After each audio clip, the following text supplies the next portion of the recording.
Like, what a murder. What a way to start, you know? A really great murder. Good job.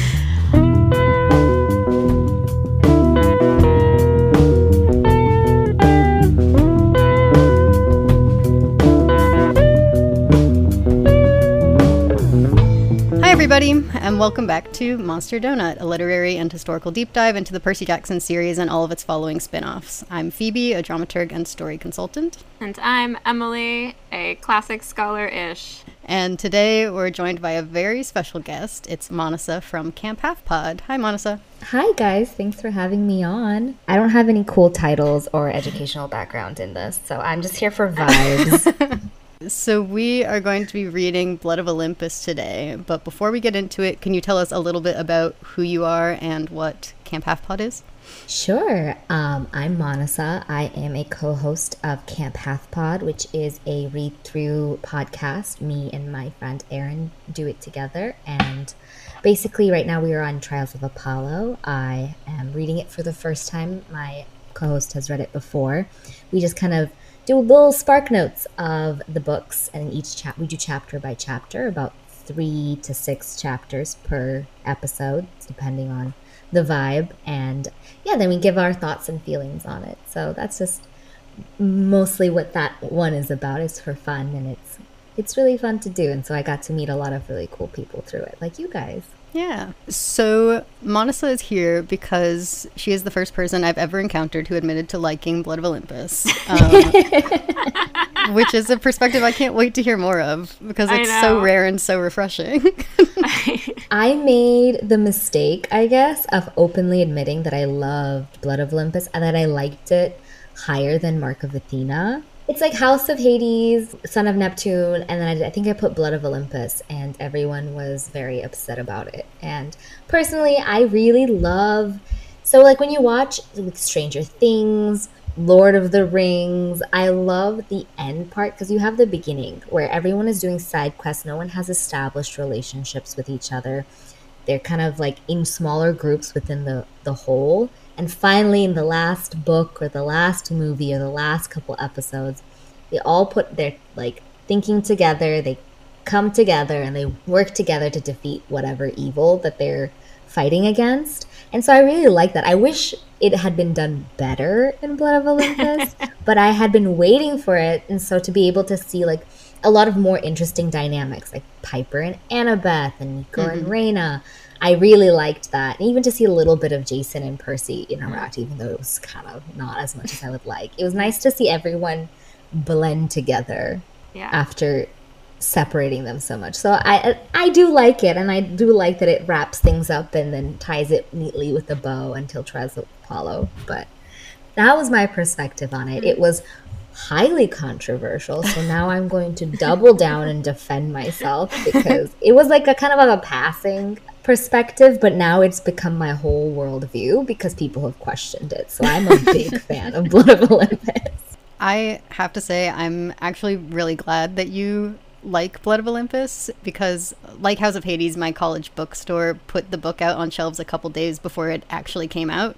So I read Blood of Olympus before it came out, and I enjoyed it.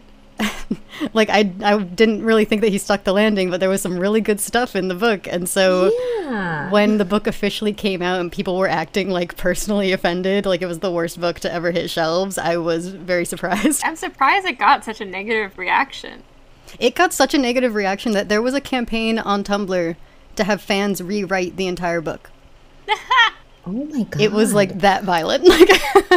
I think the thing that saved me, and this is honestly, it saved me also from being spoiled from Trials of Apollo, is I just am not in, until I made this podcast, I was not in the fandom. I'm not in fandoms in general, but the only time I like ventured online to look up things like fandoms and stuff was Percy Jackson. I remember being like sophomore in high school, and Pinterest was a new beta. It was like a beta test platform, and you had to get like an invite by someone else to get. It was like old school, and I remember finding like those awful like, what are the 7 doing? Like colorful memes, and I was like, this is cute. This is like the first, and like seeing art And I was like, in my brain, Percy Jackson has always been like POC. And then seeing this white boy, and I was Same. like, what the hell is that? Had the exact same experience. But I think that saved me because I had no idea people didn't like Blood of Olympus until I made that comment literally like a couple months ago. So let's get into it. These opening chapters are some of my favorite chapters in all of Heroes of Olympus. I remember being very surprised by them when I first read this book. There's a lot of ghosts in this book, actually, now that I'm thinking about it. There's like a lot of ghosts in this book. There's so many ghosts in this book. It also has that fun stuff of Jason fainting a lot again. Mm-hmm. They keep making fun of him for getting conked on the head, too. Like, it's a running joke. And I'm like, leave this poor man alone. They're self-aware. So the crew is passing Odysseus's home, where the ghosts of Penelope's suitors wait for orders from Gaia, right? That's how that opens? Mm-hmm. It's not just those guys. Yeah. It's like a lot of people. It's like a ton of ghosts that Gaia brought back who have unfinished business. Including, like, Hasdrubal of Carthage. And I'm like, why Hasdrubal? Why not Hannibal? He just, like, picked some very random names. Sorry. It's like he picked them out of a hat. And I was like, why Rick? He just, like, wrote it down. He heard it in the side during his, like, little cruise around Greece and was like, that's a name I could use in the future. Yeah, that's my hot take on this whole book, by the way, is that Rick went on a cruise and I can track it.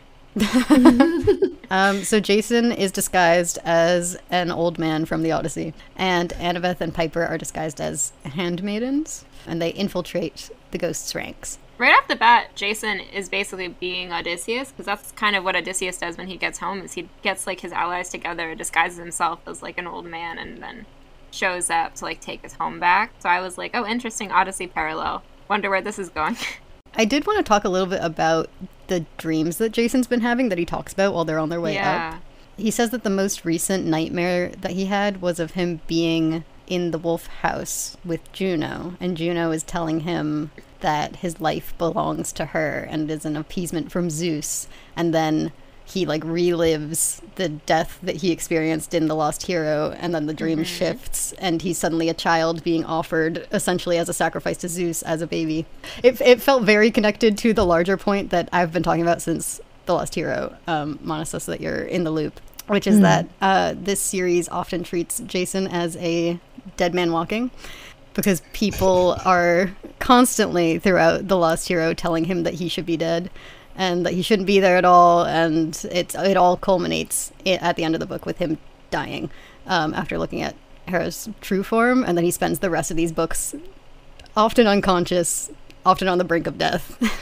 Yeah, he's very much just a trauma dump, the amount of just violence that is inflicted on him. Really. That also does him a disservice because we're trying to learn who Jason is as a person, and his point of view is just a lot of trauma. And then other point of views of him are he's unconscious or he's injured. So we don't get to learn a lot about him. And it just is a kind of a bummer. True. Like, I was learning whole new things about him in these chapters in, like, the last book of the series. I was learning new things about him that I probably should have known. Yeah. You feel so bad for him because in these chapters itself, you're like, his life was never his own. He was always supposed to be this toy, and neither Hera or Zeus took him seriously or let him be a person. He's always had this, like, unfortunate role to play, and he can never escape it. And I'm making myself sad. Yep. I feel like these opening chapters are the culmination of a lot of that, like, Jason as a dead man walking theme that we've been tracking, which we kind of kick off this scene by reframing it all.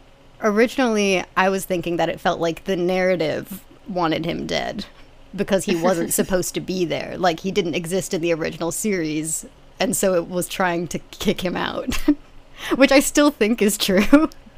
But I think reframing the start of the, like, he should be dead idea by paralleling his death in The Lost Hero with his mother giving him up to the gods, it framed it as, like, a sort of metaphorical blood sacrifice. Like, the very beginning of his story was him being offered as a sacrifice to the gods, and that he's sort of been dead since he was 2. Yeah. And so I felt like that was sort of a new explanation for the way that death follows Jason throughout these books and will continue to later in these chapters. Something I noticed as well is I feel like it's almost like every time Jason like gets a chance to like have a do-over, like resolves to like start something new in his life or like take a new path, he immediately gets killed, and I'm putting that in air quotes. Yep. Like, seriously, like, you know, end of Lost Hero, you know, he's sort of like, yeah, I have figured out my life. Killed. The end of this chapter. Also in, is it Mark of Athena or House of Hades? So it's like, I finally figured out who I am. Brick to the head.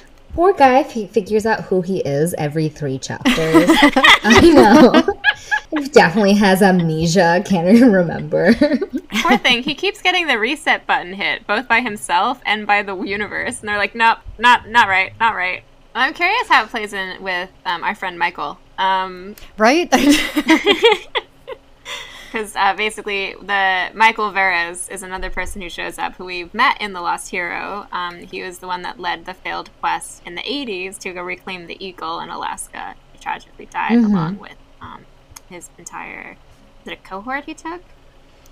Sure. Something like that. And so he cropped up there, and now he's back, and he's one of the people that's kind of waiting. And in the scene, it's kind of talked about how this is a place of, like, where all of your kind of, like, worst desires come out, where they kind of manifest, and, like, it's, again, in that, like, stasis point. And so that's why Michael's there, is because he is, like, so driven still by, like, wanting to reclaim the eagle, like, the honor of being a Roman, wanting to, like, carry on this legacy. Right, the fact that his legacy is failure, like, that can't be. He can't enjoy that.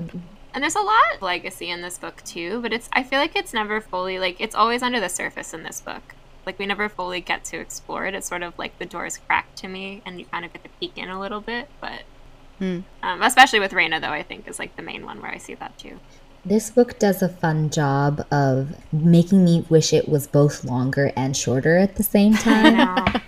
Where I just wish I could dive into each one of their, like, backstories deeper and seek, like, interactions and character development and relationship growth with each other. And what I get is not always that. I see it in glimpses, so I think that's why I like this book so much, is because I can see the potential for it. Same way I always feel about Piper as a character. I can see her potential, and that's why I like her. And then I'm a little disappointed in things that Rick makes her say and do. I have always said that this should have been the book where all of them got a point of view chapter, and I stand by that instead of House of Hades. I liked it in House of Hades, but I could have handled 9 narrators. And Coach Hedge. Oh, and Coach Hedge, obviously. Coach Hedge would just be all caps, screaming the entire time.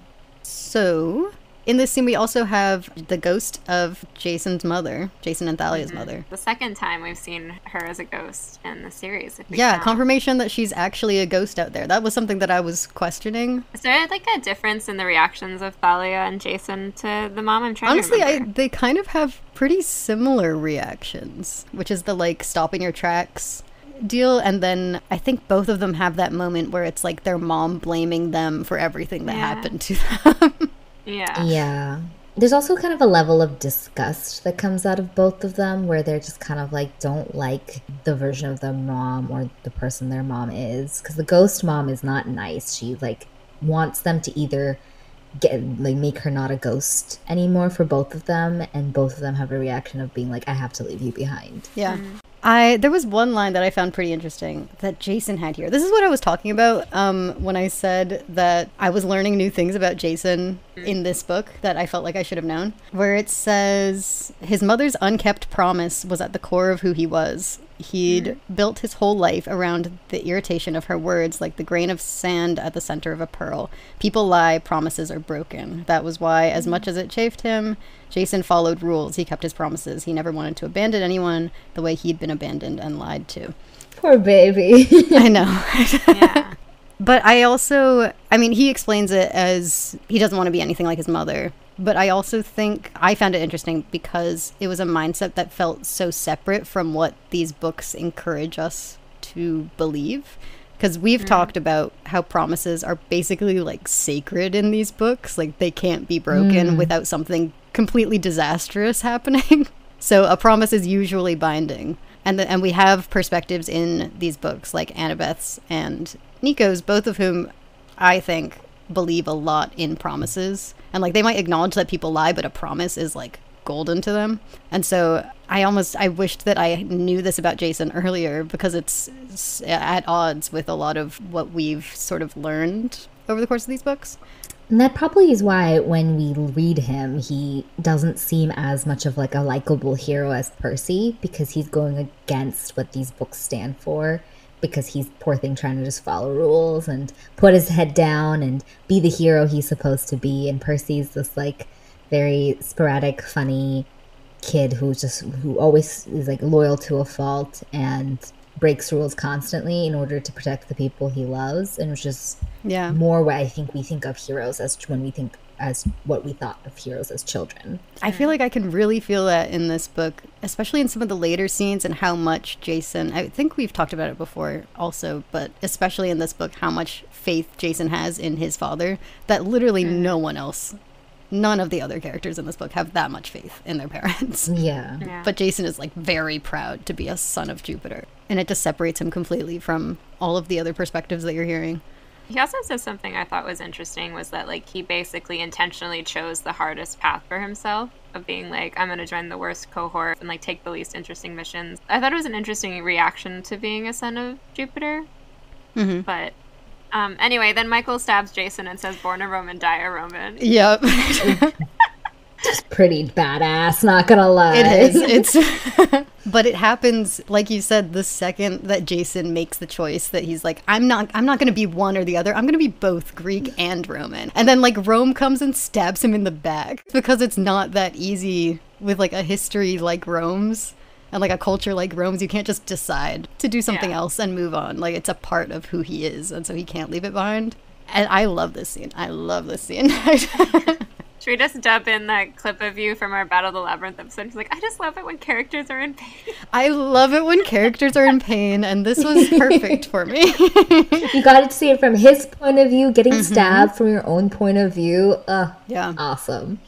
So we shadow travel to Mount Vesuvius and then Pompeii, where Reina dreams of Octavian, who's taken control of the Roman army and has added the worst of the worst to their ranks, including Bryce Lawrence, who was banished instead of being executed from New Rome because his family are wealthy residents of New Rome after he killed a centurion.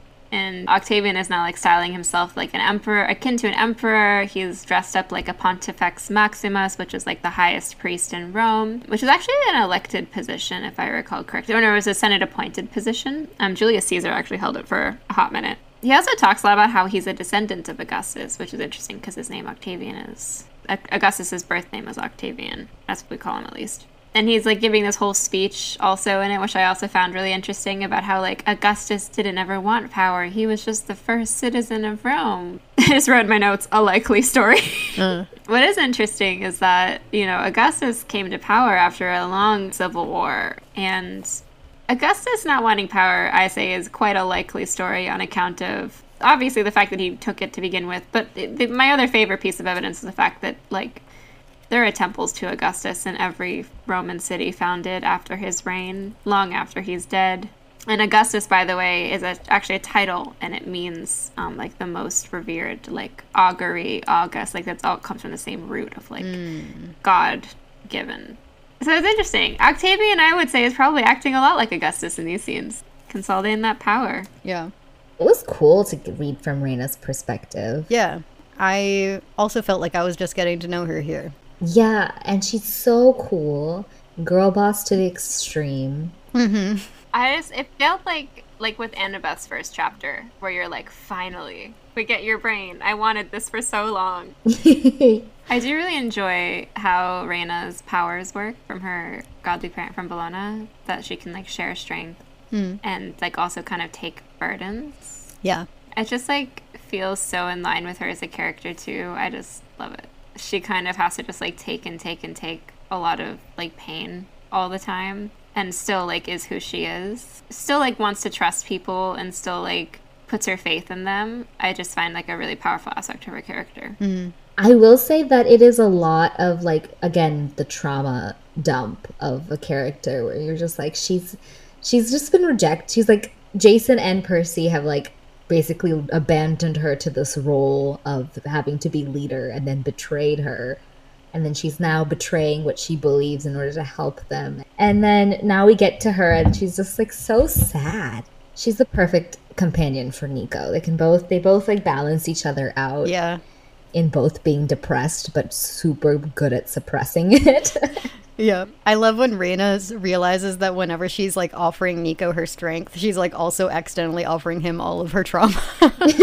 And like taking his too and just being like, oh. Yeah. Well, it's a great way. Two people don't have to ever talk about their trauma because they just show each other their trauma. I did like that seemed to be like it was sort of that first domino of Nico being like, oh, somebody else can take what I've been carrying for me. Like he's like kind of, he's like sort of forced into it in that way initially, and then he sees like, oh, she's not like running screaming from me, and I feel like that kind of kickstarts a lot of like his journey in this book.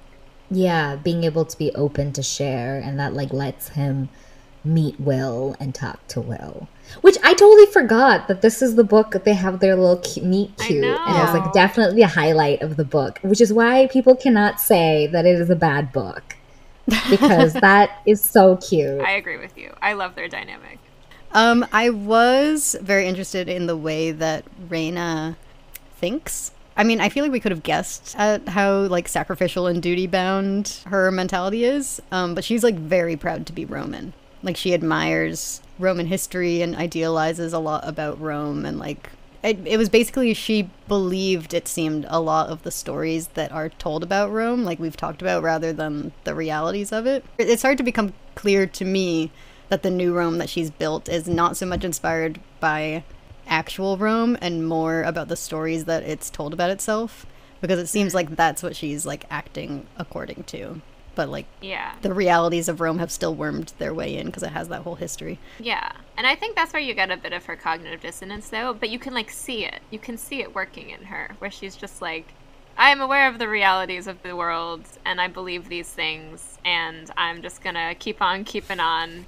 She also has a great moment where she gets an arrow through the stomach, and then Gaia tells her that she will die as a Roman, which was very familiar. Yeah. It's also so specific. Like, why does it matter? Just like let me die in peace. I don't have to declare my nationality every single time you stab me. And then we move on to Leo's perspective, right? Yes, but first there's something I want to point out. There's this one quote that one of the ghosts has at the very end of this chapter. It says, "You fight for nothing, the empire is gone." It's just there are moments throughout this book where these like pawns of Gaia will say things that make sense to me, because we've sort of realized how corrupt Rome is at this point. And it's like what Reyna's fighting for at this point isn't really what New Rome is. It's like probably more of the future of New Rome rather than what is actually left of it. Yeah. And so it's true that she's not totally fighting for the empire in the way that she probably is thinking that she is, because she is so like, you know, she spends a lot of these opening chapters talking about how much she admires Rome. And just having that moment where it's like, hey, that thing that you think that you're fighting for, it just doesn't exist.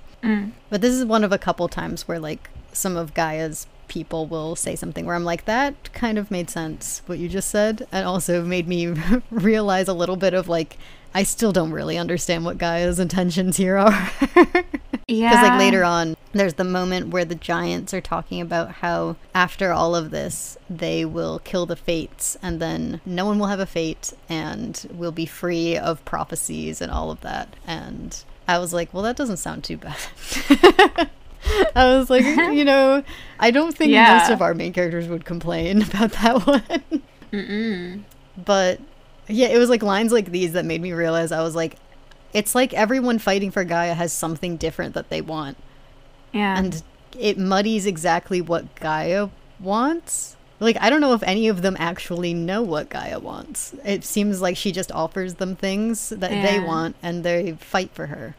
but none of them are actually fighting for Gaia's cause in any way. Well, I think I mentioned this at one point, though, where I felt like for her it was just a lot of overarching, like, second chances. Like, she wants a second chance to remake everything. Mm-hmm.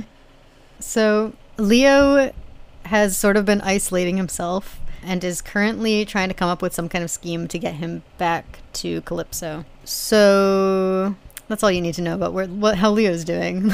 Not well. No. He's been sleeping in the engine room a lot. He's been, like, sleeping by the Athena Parthenos. Yeah. So in this scene, Leo, Percy, Frank, and Hazel all leave the ship to confront Nike. And actually, the fact that they sent Percy to go confront the, like, competition goddess, that felt stupid to me. They were sitting there like, who's the best combination who won't get, like, bogged down by feeling competitive?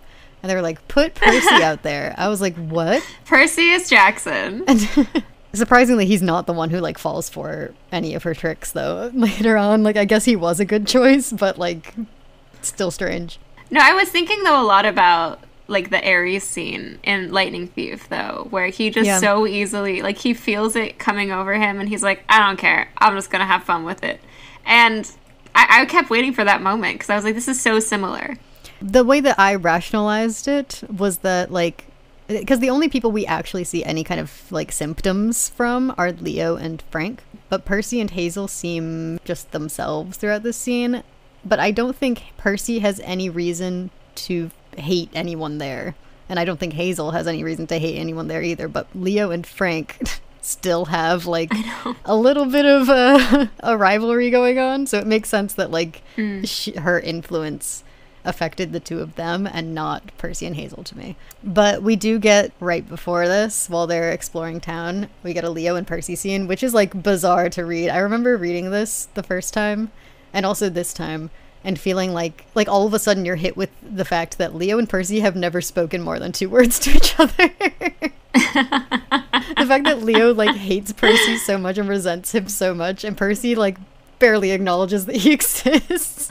Leo says that he resents Percy also for being, like Jason, like, too perfect, and he finds Percy intimidating, which Percy doesn't help by summoning a stone that Leo skipped out of the water. So eventually they make it to, where did they go? Where's Nike? Oh, it's, okay, so I've been to Olympia. So basically where they start is sort of this, like, entrance to this sort of elaborate archaeological site. And then there's sort of, like, this, like, tunnel that they kind of go through, and then you get onto the fields of Olympia, which is a field. There's no stones, there's no seats around. When they had their athletic fields, they would be like, well, it's going to be a flat field with clay on it, and then there will be, like, starting blocks of stone on one end, and then there's going to be, like, a turning post on the other, a stone post, often a herm, and then, like, there'll be, like, a grassy knoll surrounding it that, like, is the seating area. But, like, we're not going to make stone seats at the seating area because that wouldn't be comfortable. And then the Romans would come in and be like, we're going to build it out of marble, and they'd, like, build a whole ass stadium out of marble, which I can't imagine was that comfortable to sit on. So what happens here is Nike tries to influence them all to fight each other, which I kind of wish that they had, but they're all able to resist her and pretend to fight each other. Also, the way that we defeat Nike at the end is, like, super brutal. Frank, Hazel, and Percy are such a deadly trio, because it ends with Hazel putting her sword under Nike's chin, and then Frank, like, forcing her to lift her head up to look at him, and then gagging her with his sock, and then Percy threatening to have Arion eat her wings. Like, they are so scary. Yeah. And then they just, like, shove her in the boat. Yeah, and they just keep her. Like, they just keep her. So after this, we get to Nico and Brena and Coach Hedge getting attacked by the werewolf. The random werewolf who shows up for one chapter and then disappears. He does it again here. And then from here, we get the Sparta scene. Piper sees in her knife that down there it's supposed to just be Piper and Annabeth. Which, this is one of, like, many times where they've looked into the dagger and been like, well, it says here that we're supposed to do this. I know. Like, they're so reliant on visions, and, like, I feel like this series is so, like, deterministic That was when I read this, I was like, for some reason, this random moment where Piper and Annabeth are like, oh, well, that's what Piper saw. So that I realized how much this series relies on, like, well, this is what's supposed to happen, and then it happens. Yeah, I mean, they go off of their dreams so much, and they're like, every other chapter is like a dream telling them what to do. Because Rick was like, how do I get them from point A to point B? Yeah. None of it comes from like an internal, like, oh, we should do this, or like, even it's rare that they even get the instructions that you're supposed to go here now. Like, it's almost always like, I saw this, and so I'm going to do it, or like they think to do something, and then it's like, well, the fates haven't fated that. That's not part of the prophecy. And then like the prophecy even in this book happens exactly as they would basically expect it to. Like their understanding of it is just correct at the end. Yeah. Yeah.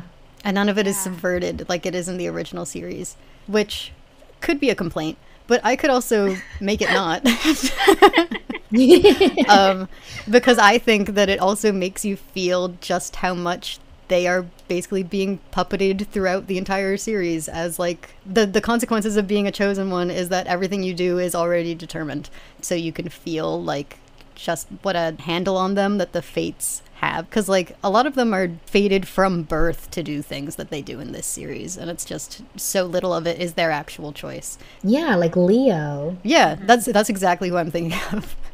But like in the first series, a lot of it is up to their choices. Even if some of it is like prophesied, the prophecy could have ended up 15 different ways. But here it's like everything is completely solid and there's nothing you can do about it. Yeah. Although that is why I find a lot of the archaeological stuff I'm going to talk about so interesting. Because this scene, I think, is where it kicks off a fun trend called Rick is personally making me mad.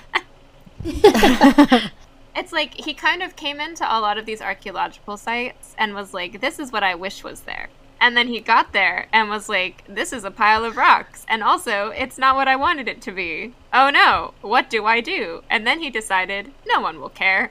I'll just make some shit up. None of these kids have been here anyway. Yeah, he forgot about Emily. I was there. It's all because you insulted him to his face when you were in 7th grade. I know. It's payback. No, but Sparta here, you can even tell because of the way it's set up, because we see in Pylos like the posters of like Piper's dad, and she thinks about how her dad starred in this movie that's like clearly like this universe is 300. And 300 came out and everyone became obsessed with Sparta because they were like, wow, it's so cool, the warrior culture. And so Rick was like, yeah, let's go to Sparta. Now here's the thing about Sparta.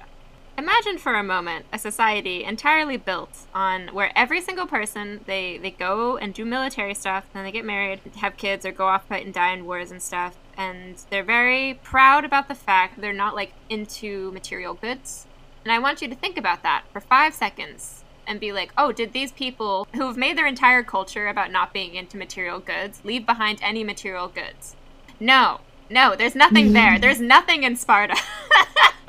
There's a single like temple to Athena, which I think is the ruins that they go to like in the scene. Like it's around like their Acropolis, because the Acropolis is like a common feature of a lot of Greek city-states, not just Athens. They basically like have a tall raised citadel in the middle of the city, and then it would kind of the way people have described it is like it's like the cracked egg city method, where it's like this big central Acropolis, and then like it's sort of the rest of the city sort of spread out around it. But like this is all to say this is what's in Sparta. Fucking nothing. And so Rick gets to Sparta and he's like, I'm imagining, where's my temple to Ares? Where's my cool buildings? Where's my I was expecting so much because everyone loves the movie 300. It's so cool. And then he was like, well, you know, what if? And then just made up everything they do. Well, they go underground. Maybe they just haven't dug far enough to find it. They go underground to find like a chain temple. Bro, God, it's not there. What's crazy is there's a temple to Athena there. That would have been an interesting scene. What I find really interesting, though, is you say, like, it's so determined about, like, what the seven do. And yet at the same time, it feels like the entire ancient world has been rewritten. Like, they kind of, by their presence, are kind of rewriting this, like, a lot of the stuff in the ancient world, if that makes sense. And so at the same time, like, it's so predetermined, and yet there's so many elements like under the surface where it's just like blatantly changing the reality and like the narrative of like what's actually at all these places. So you're saying on like a meta level, Rick is the Fates reworking the world because they have to end up in Sparta. Yeah, because this movie came out that got really popular in the West. I don't know. As someone who loves, history, and just like I go to old temples all the time, I love going to historical sites, I would have been really excited. And so reading like, Leo and a couple of the other characters being bored by their historic, like these are like the land of the people that they are now, essentially, because they are, descended from Greek gods. So it should be exciting for them, but then it's also a nice, refreshing reminder that they are, at the end of the day, 15-year-olds who don't want to be here. You know what? We're missing the Annabeth POV. That's the problem. Exactly. If we had that, we would know a little bit more. Right. Annabeth would have said all of this if we had Annabeth would have been sitting there like, did you know that actually... Actually, this is wrong. This shouldn't exist. But speaking of Annabeth, this is a big scene for her. Like character-wise. This is a big scene for her PTSD as well, which is not something we've seen with her. Yeah, because she and Piper talk a little bit about Tartarus, and Annabeth says that the top of her list of things that scared her in Tartarus was Percy controlling the poison and suffocating Misery. She says she can't get it out of her head and that she's angry at Percy for scaring her. And I just think that this is something she should really be talking to Percy about, but I'm glad that she said it. Yeah, Piper says she thinks about that all in relation to Percy's fatal flaw, too, which was very interesting. Like, when Annabeth's talking about that scene and, like, him standing in front of, like, chaos and stuff, Piper's like, oh, yeah, that's his fatal flaw. Yeah, which is a weird thing to know about your friends, just especially your friend's boyfriend, and just like know his fatal flaw when you're having a conversation with her. I just like, out of context, that is very scary. These guys know everything about each other, and it's so funny because most of the time they say that they heard it from other people. They're like, oh, it's a small ship, sorry, I know you didn't know I knew this, but like they are all gossiping all the time. Constantly. It's hilarious. It's very teenager-y though, so I'll give them that. So in this scene they go into a temple of Phobos and Deimos, which Piper is able to make it through by focusing on her emotions and instincts, which is something that Annabeth is not used to doing. She's used to having a plan and thinking her way through things. And also the fear is getting to her throughout this scene and is basically making her relive all of the fear that she felt while in Tartarus, plus any other time that she's felt fear. So she's mostly out of commission until somewhere near the end of this scene, when Piper finally gets through to her by telling her to focus on what she's feeling and like let herself feel the fear, rather than trying to logic her way out of it and like just really sit in it and feel it, which I think is probably an important step in her like recovery post Tartarus. Yeah, I was imagining Piper like sneakily took Annabeth to therapy in this scene, basically essentially making her feel her feelings. I also liked the fact that this is one of the few scenes where Annabeth is out of commission, because everyone else, like when Percy's there, obviously Percy's fighting and he's the one who's doing a lot of the stuff, and Annabeth then supplies him with the way to defeat X, Y, and Z. But in this one, Annabeth doesn't come up with the final plan. Like she has to just sit there and let someone else take care of her, which is it's nice to read for someone who's constantly taking care of everyone else and who has been through this like big trauma. Yeah. I really liked their relationship because they kept trying to tell me that Piper and Annabeth were friends, and I was like, when? Yeah. Where have they talked to each other? And so this was really nice to read and see them talk about things that aren't about boyfriends and talking about their own emotions, their own trauma, and it was nice.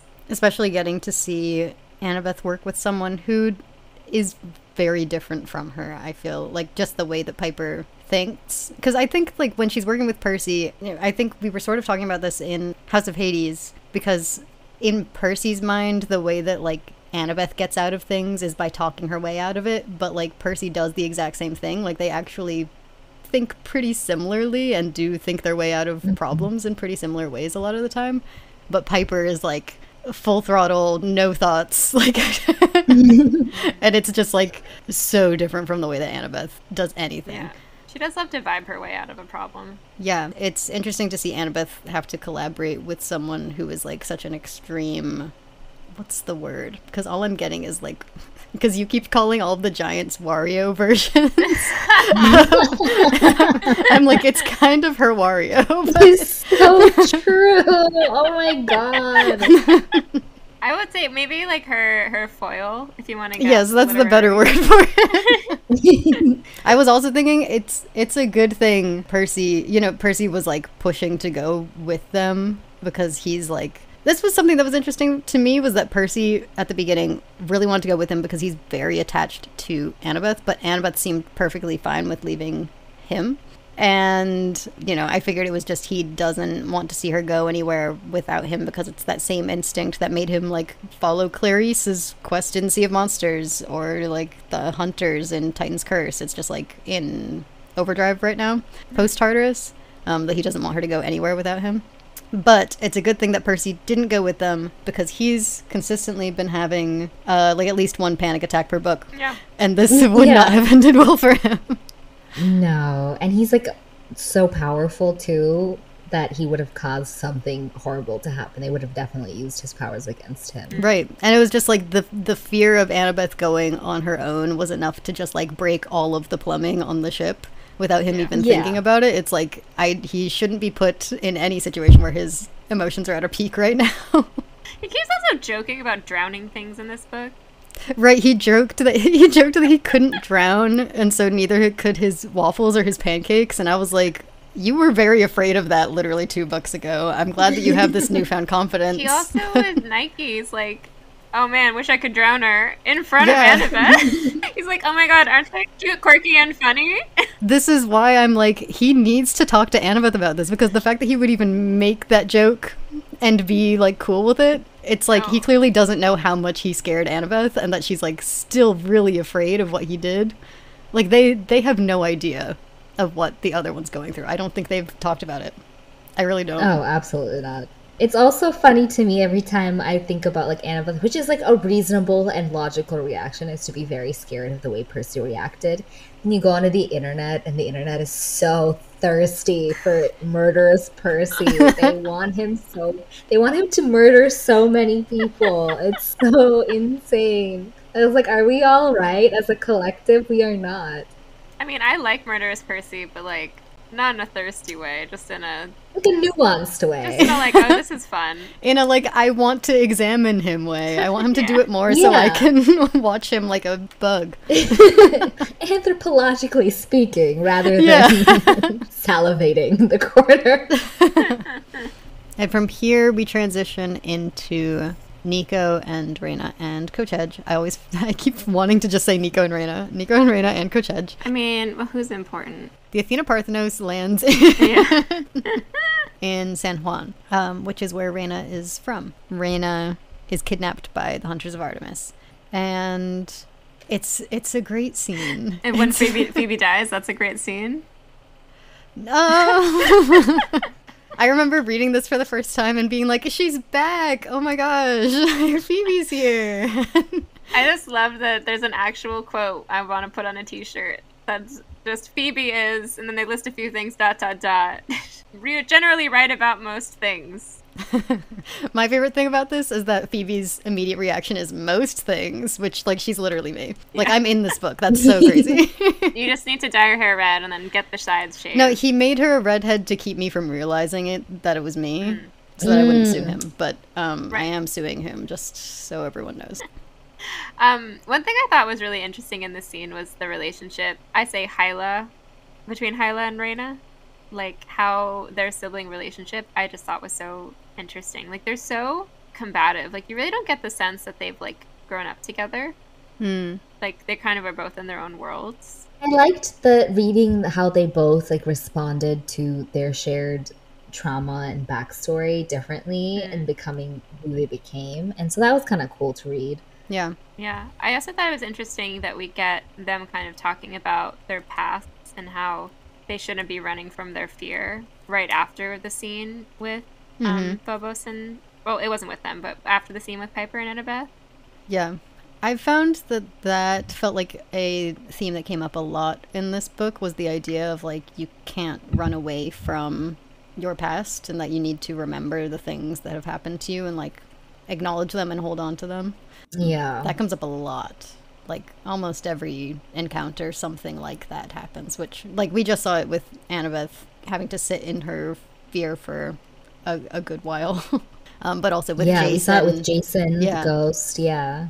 I feel like Orion as well, in a weird way, as like a villain. He's kind of like, to me in mythology, he's always sort of feels like he keeps just doing what's in his nature, like keeps doing the thing, even though like he keeps getting like so many different setbacks and so many of the same story happening over and over for him. So like him just like chasing them down every time kind of like reminds me of that a lot. I felt like it was a good kind of full circle on the memory theme that's in this whole series. Just in this last book, kind of forcing everyone to remember their pasts, considering it started with Jason and Percy forgetting it. So next is the storm scene, which is one of my favorite scenes in this whole book, where I don't remember what her full name is. She's Kim in all of my notes. Kimopolea. What is it? Kimopolea. So Kim is down at Is it Christy Kelly? It turns out that the goddess of violent storms has taken over Poseidon's old palace at the bottom of the sea and is trying to wreck their ship. And so I love the scene where Percy and Jason are trying to communicate in the storm. Yeah. I think it's so funny, especially because like Jason can figure out what everyone around him is saying, but Percy apparently can't read lips, and the whole time that Jason's trying to talk to him, he's like, I don't know, man. But he sort of mimes to Jason that Jason needs to jump into the ocean with him to stop Kim. And while they're down there, we find out that Kim is working with Gaia, of course. And along with her is Polybites, who we met in Son of Neptune. He and Kim engage Jason and Percy in a fight. What I found interesting is that before this, Jason is the one trying to smooth talk the god and Percy is not. Yeah. I was like, wait, hold on a minute. Whoa, whoa, whoa, whoa. Back up, back up. Why is Jason smooth talking and Percy just like, Yeah, I was also surprised by this because that's not really a Jason move. But I guess he's been learning from the best. I wonder if Percy is like, I don't know, he seems like he's almost having fun at the beginning in the storm when he's trying to like keep the ship together. But maybe once he gets underwater and sees like the ruins of the palace, it like puts him off enough that he's sort of off his game and Jason has to take over. And then he's like really off of it once Polybites shows up. yeah, and then Polybites like has like anti-water, I guess. He wafts it over to Percy and Percy starts choking on the poison water. Yeah, it's specifically described as it's poison, as like an anti-Poseidon thing. So like Percy really shouldn't have been able to control it. And Percy's just like choking on it while Jason's talking. Like it's like a long process. Like it doesn't stop immediately.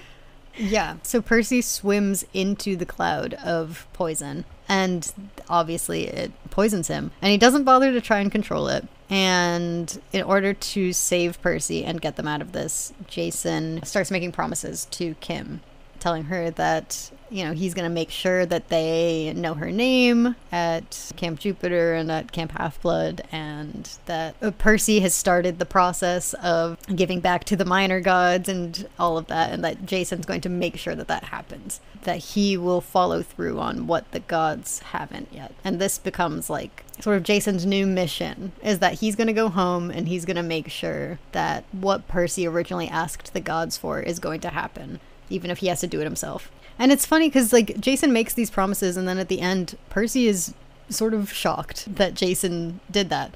He's like, that's a lot, that's hundreds of minor gods that you have to now honor.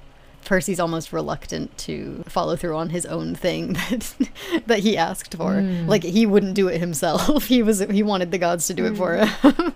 Yeah. Although it's interesting as well because it's also painted as like that's how we're going to end all this conflict. Like build shrines to more gods. That's how we end the wars.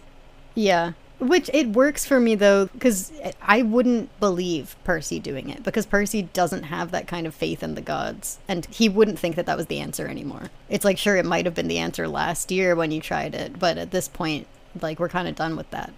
in Percy's mind, but Jason still has that faith in the gods. And so this idea of like, we need to honor them all and make sure that they're all recognized, and like, that's where we went wrong. Like, that makes sense to me as a resolution that Jason would come to, because there are a lot of like minor gods who are helping out Gaia at this point.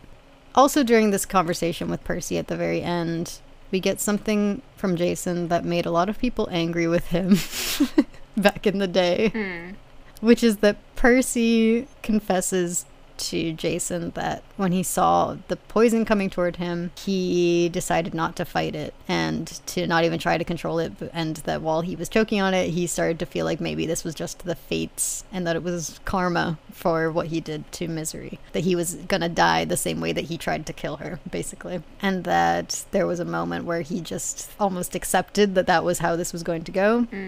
And Jason just goes like, yeah, I get it, man.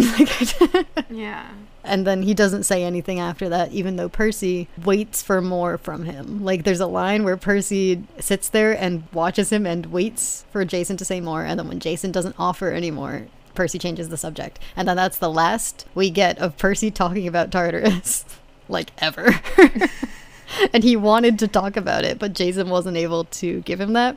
But I don't hate Jason for this, because Jason confessed basically the exact same thing to Piper earlier in the book. He doesn't know what to do with feeling like you might just let yourself die, because he felt it himself when he was dying at the beginning of the book. And so what's he really supposed to offer Percy? I mean, honestly, like, Percy, the king of not sharing. Yeah. And he actually opens up and then, like, wants more, and then doesn't get it. Like, it's, like, kind of heartbreaking. Yeah. Especially because it's paralleled with the Piper and Annabeth scene that came just before this, where, like, Annabeth gets to air all of it out and then experience something that helps her work through it and acknowledge the fear that she feels and come out of it with, like, Piper as a new partner that she is much closer to all of a sudden. But Percy comes out of this scene feeling worse about what he's done and gets no reprieve from it.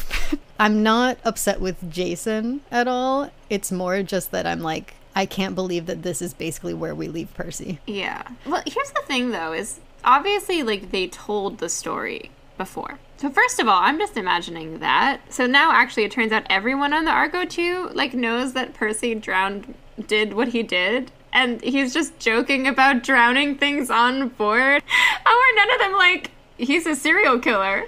I assume that he must have just told maybe one of them, or Annabeth told someone who told someone who told someone, because this ship is they're gossipy. Oh my god. Who are the gossips, though?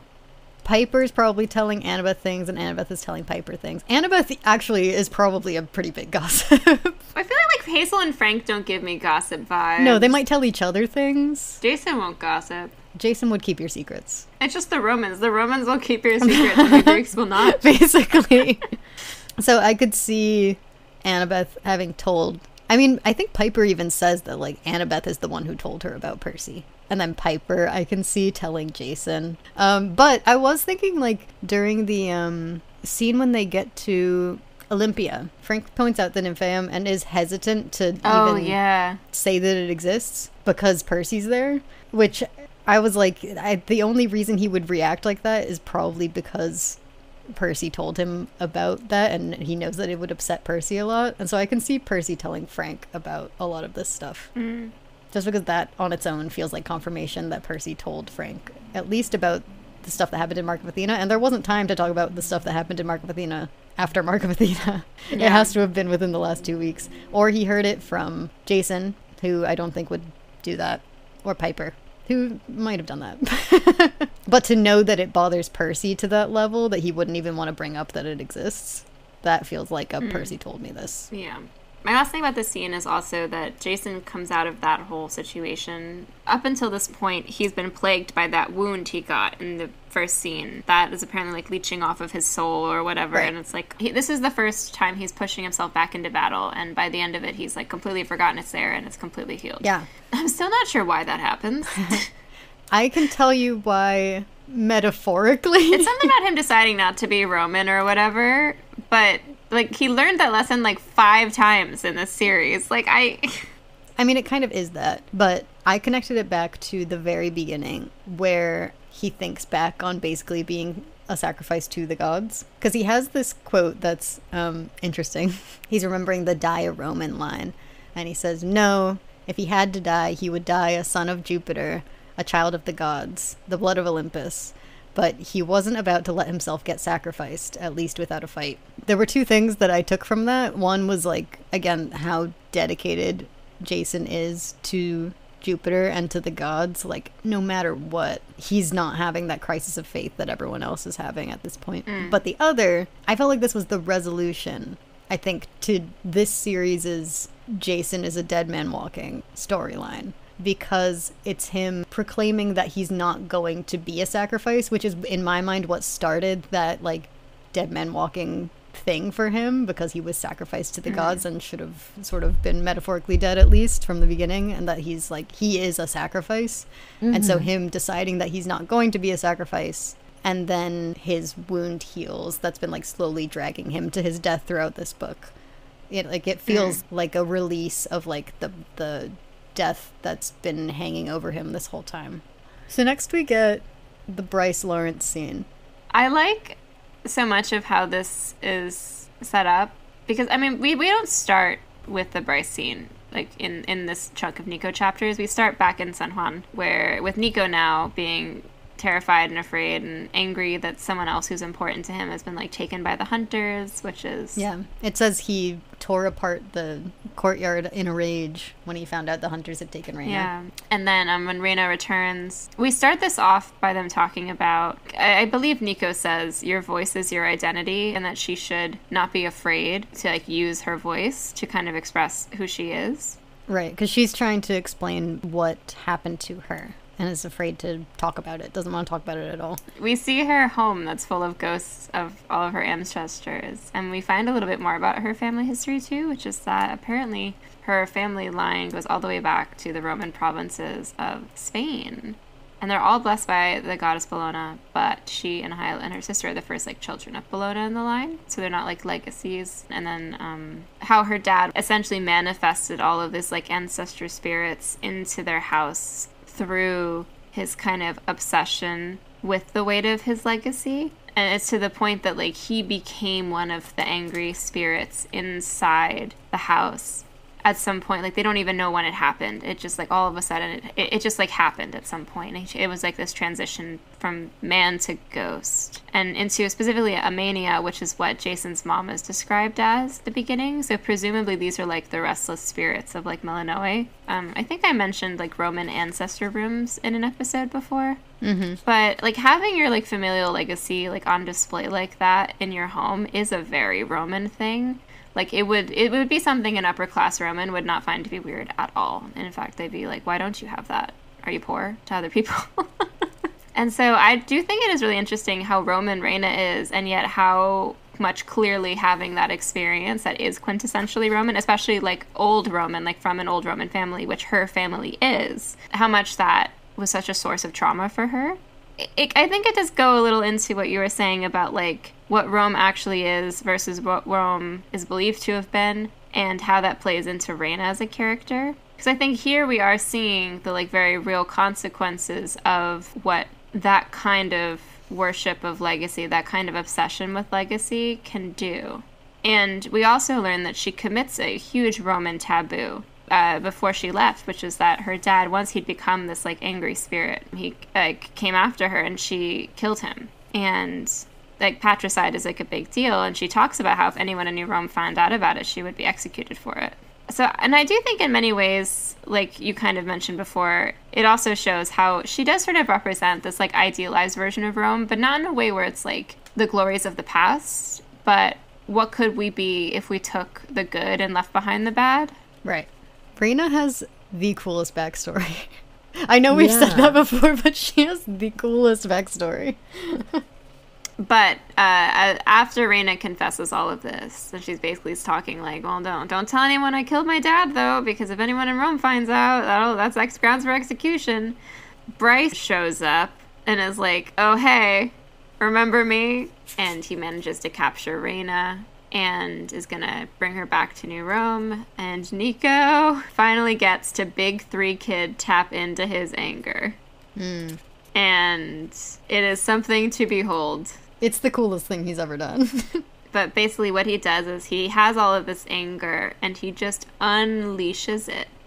And apparently, like, projects all of his anger and all of these feelings that he's been bottling up in a way where, like, Coach Hedge and Reyna, like, get to see and kind of experience them. But it also allows him to harness his power and turn Bryce just straight into a ghost, saying the absolute rawest line in the entirety of the Riordan verse. He says, "You're already dead. You're a ghost with no tongue, no memory. You won't be sharing any secrets."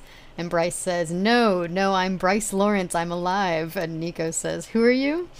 And the next sound from Bryce's mouth was a chattering whisper. It's so good. Turns him straight into a ghost. Do not pass go. Do not collect $200. And what's crazy is it's all about secrets too, right? Because I think the thing that also really triggers Nico is like how Reyna's biggest secret is being weaponized against her. And you can tell that that's like his greatest fear for himself. So that's like the biggest thing where he's like, he has to expose all of his secrets to do this, but it doesn't matter. But anyway, next is my favorite scene. Oh, what's next? Delos. Oh, yeah. Guys, when I first read this book, this scene made me so mad. I texted Phoebe, like, receipts. I texted, like, an extensive essay with photos. Because what happens next, Phoebe?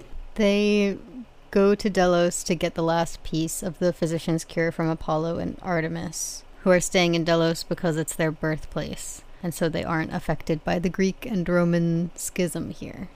Guys, do you know what's on Delos? Like, do you know what that archaeological site is?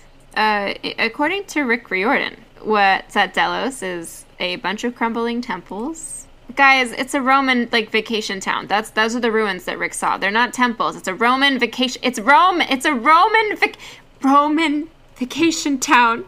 Like, it's villas. You see what I'm getting at here? Like, oh my god, Apollo and Artemis, they won't experience the Greek-Roman schism on Delos, a Greek island with Roman ruins. We want this to be where they hang out with Apollo and Artemis, so we're just gonna pick and choose the pieces of its history that make the most sense, even though, like, all of this stuff they're walking around and interacting with is, like, not that. It's just, like, so clearly Roman, too. Like, I know that, like, Rick isn't an archaeologist, right? But, like, the Greek and Roman ruins, like, visually are very different from each other. Like, I can, like, you can usually tell, like, pretty close, like, at a glance, like, if it's Greek or Roman, you know? Like... Right. And he does something similar in Epidaurus, I think you've mentioned to me. But what's crazy about that is, so they're flying into Epidaurus and they're all talking and they're like, oh my god, whoa, do you see that? That's so cool. It's like a circle. And in my head, I'm like, oh, they're talking about the amphitheater. Because, fun fact, Epidaurus has I think one of the best, if not the best preserved Greek theaters. But no, they're talking about something else. There's no they don't mention the theater. They just talk about the building they're referring to is called, like, the Tholos of Epidaurus, I think. It's, like, famous because no one knows what it's used for. It's, like, this, like, random building that's circular. But they, like, Rick decided that the use of this building, like, once again, we're opening up a chasm underground into the super secret, quote unquote, real ruins of this place. I just, like... The ruins are cool. Why can't the ruins just be, you know, like, why did you go to Greece, Rick, if you were just going to retcon, if you're just going to make shit up? Like, why did you do it? It is interesting, too, just because, like, I feel like so much of early archaeology, like, I think I might have even mentioned this before, although I don't know if it's cut into the episode, but, like, an archaeology professor once joked that, like, all the early archaeologists were digging to find Homer. You know, he was British.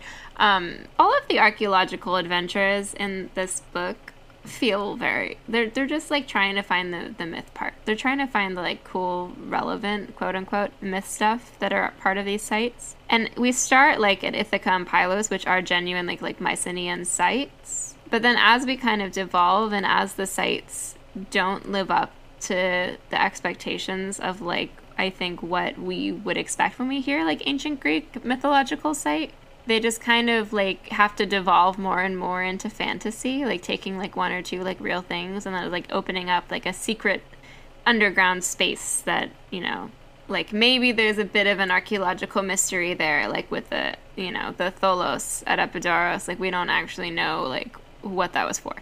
okay, let's invent a reason. Or like, oh, there's nothing in Sparta. Let's just like create something. And part of me is wondering if like it plays into this idea where like the West is being changed, like the old world is being changed because of new perceptions in the West.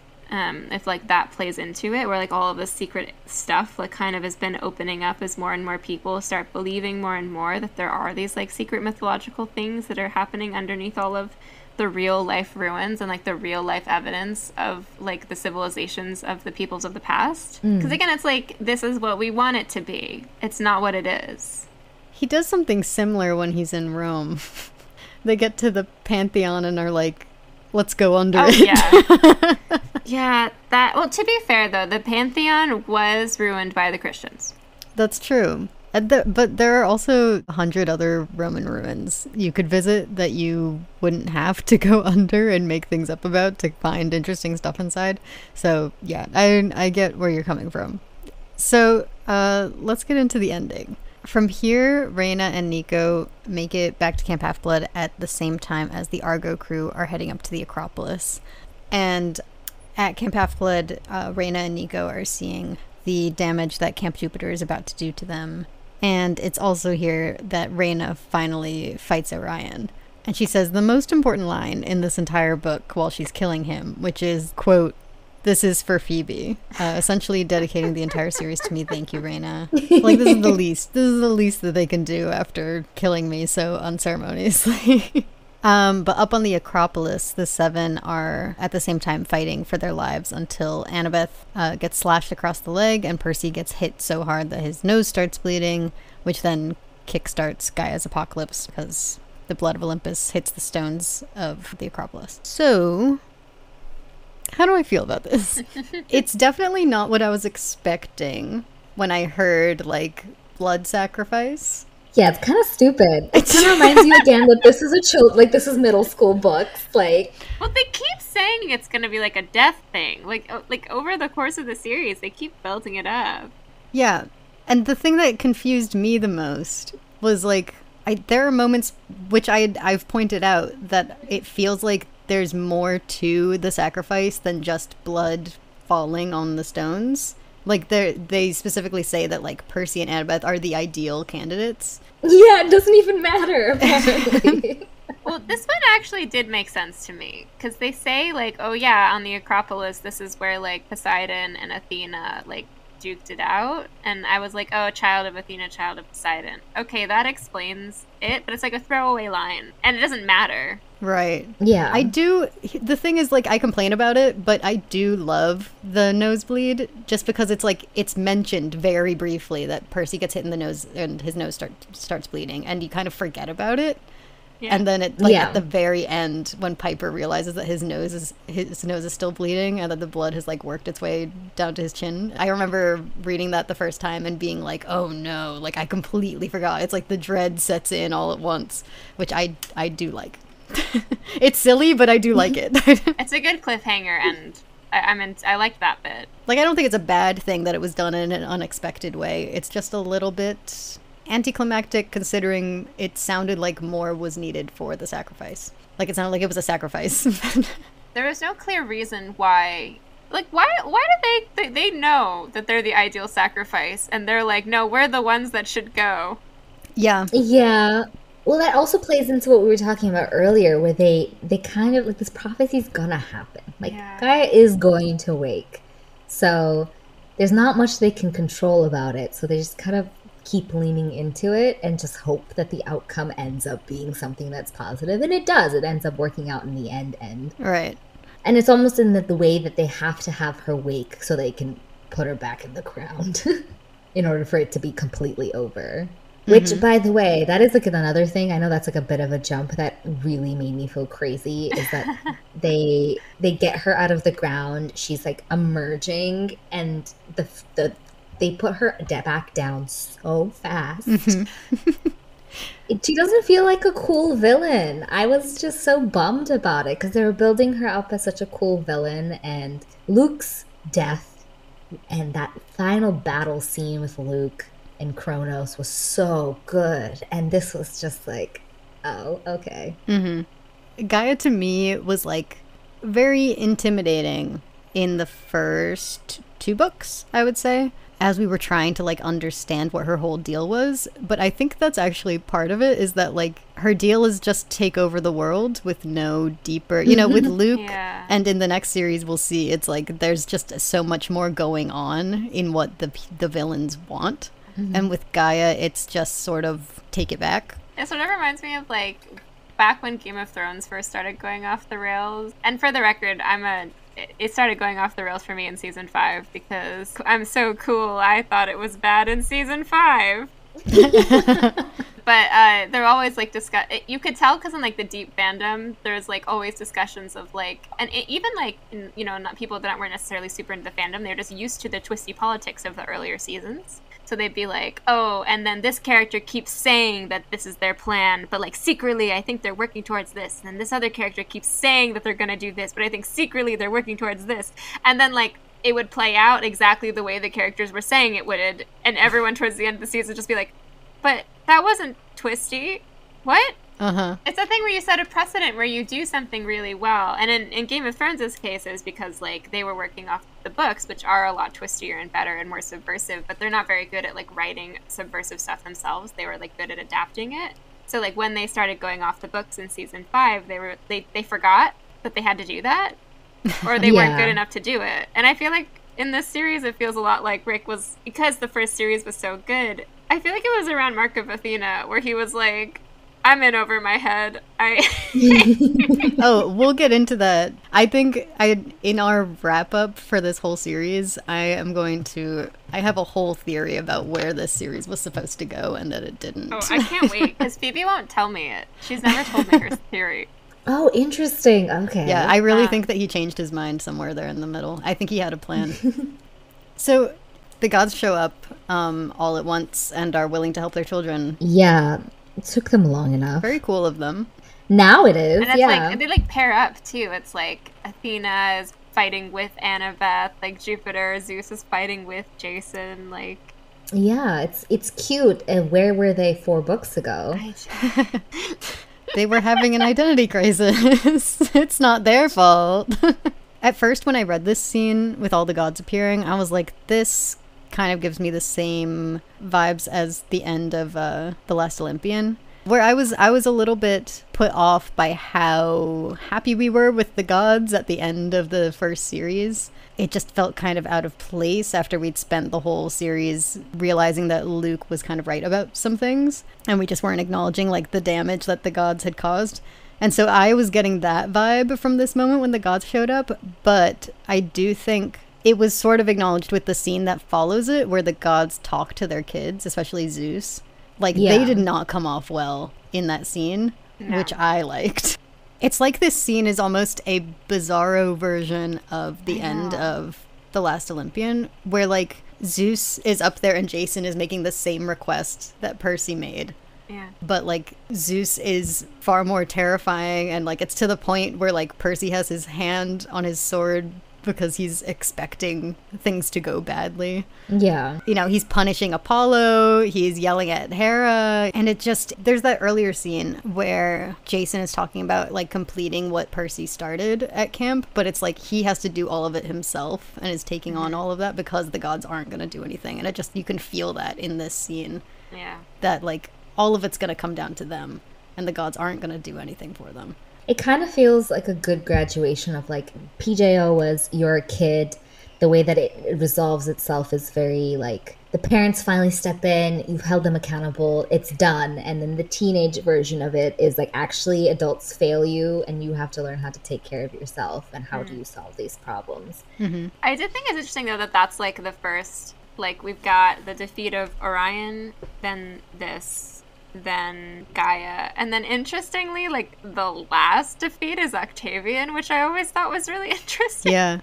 Yeah, and his defeat is wild. Mm-hmm. It's so wild. It's like straight up murder. It's brutal.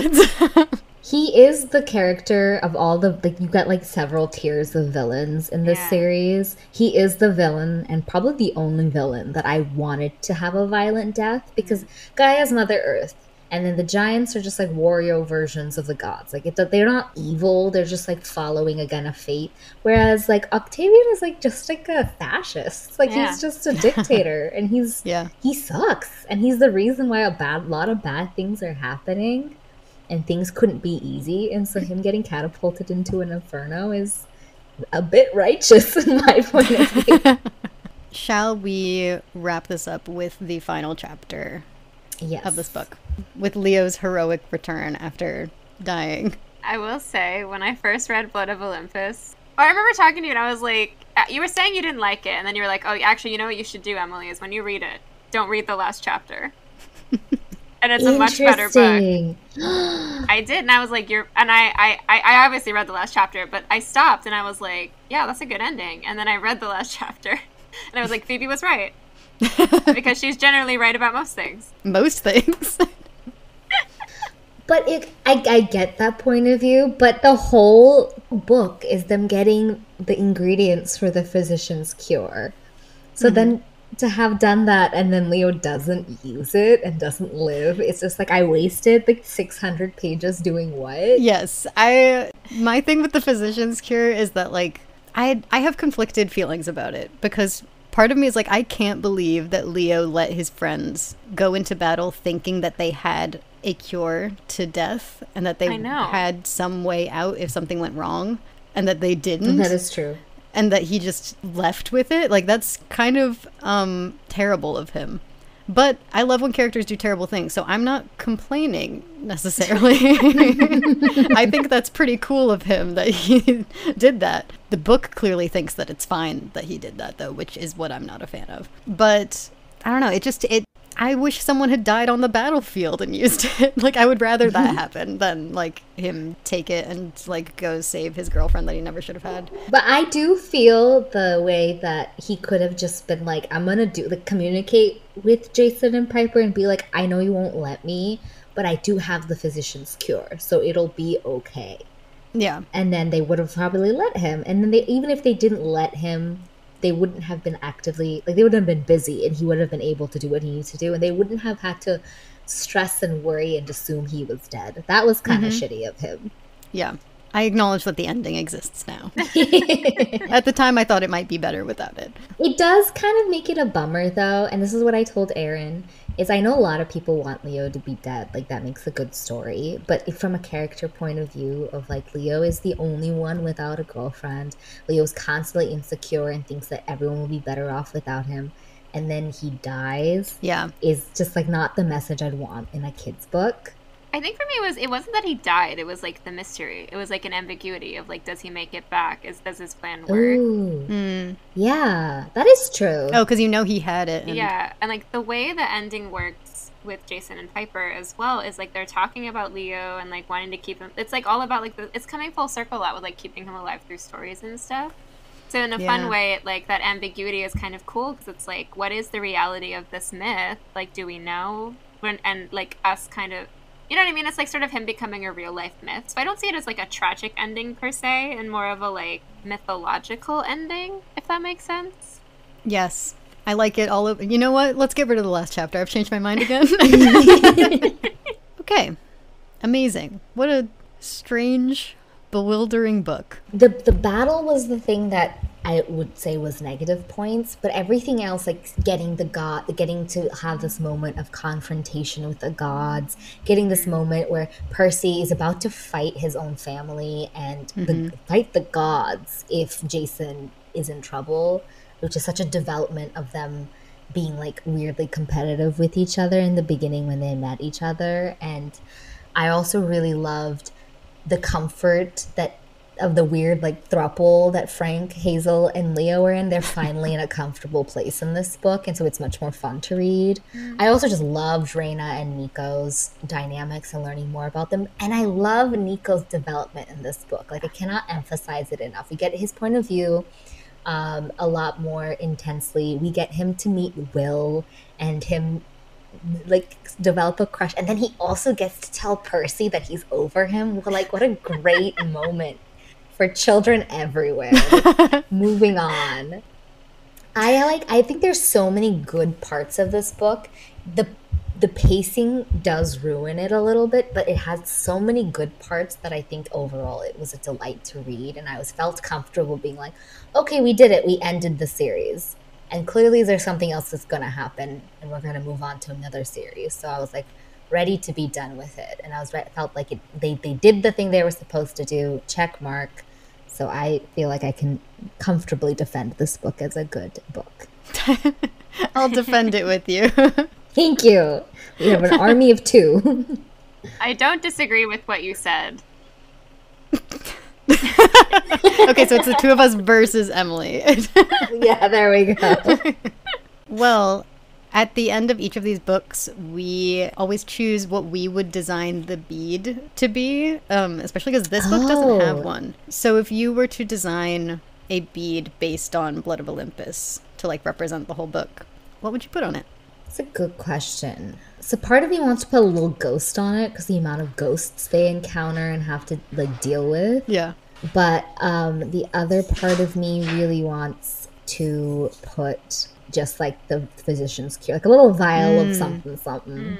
Because that's like the entire point of the book, and it ends the book well there. Yeah, that's better than what I was thinking. Because in my head, when I think of like what design was probably on this summer's bead, I assume it was just a little Athena Parthenos. Oh. Which is just what I would give this book, because those are my favorite scenes, are the Parthenos trio. Mm-hmm. I was going to say, my bead is the ruins that are at Sparta. It's just a blank bead. Just a blank fucking bead.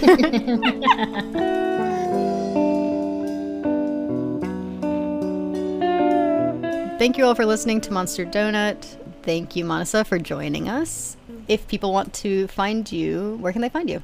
Thank you for having me. We are Camp Half Pod. You can find us on Instagram with the same name as the handle, or you can email me camphalfpod@gmail.com. I get lovely emails from people who have want to do little lightning bolt questions.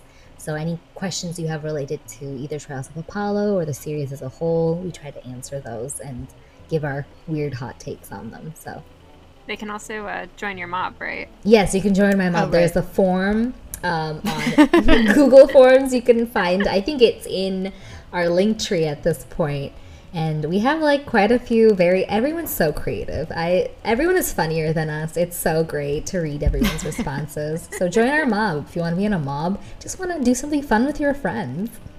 You already own a pitchfork? We'd love to have you. So if you'd like to find us, you can find us at PJOPod on Twitter, Instagram, and TikTok. And you can also email us any of your thoughts or questions at monsterdonutpodcast@gmail.com, which our next episode is our wrap-up of Heroes of Olympus. So get those in by, I don't know, Thursday is what I'll say. Assuming this goes up on a Tuesday. We've been very off schedule lately. Who knows when this episode's going up? 2 days from whenever I posted this. Get me those questions. What else? You can tip us if you want. We have a Ko-fi or Ko-fi, whatever you're supposed to say it, which is linked in our link tree if you'd like to leave us a tip. And you can rate us on Spotify and Apple Podcasts or wherever you listen to us. That would be nice. Bye, everybody.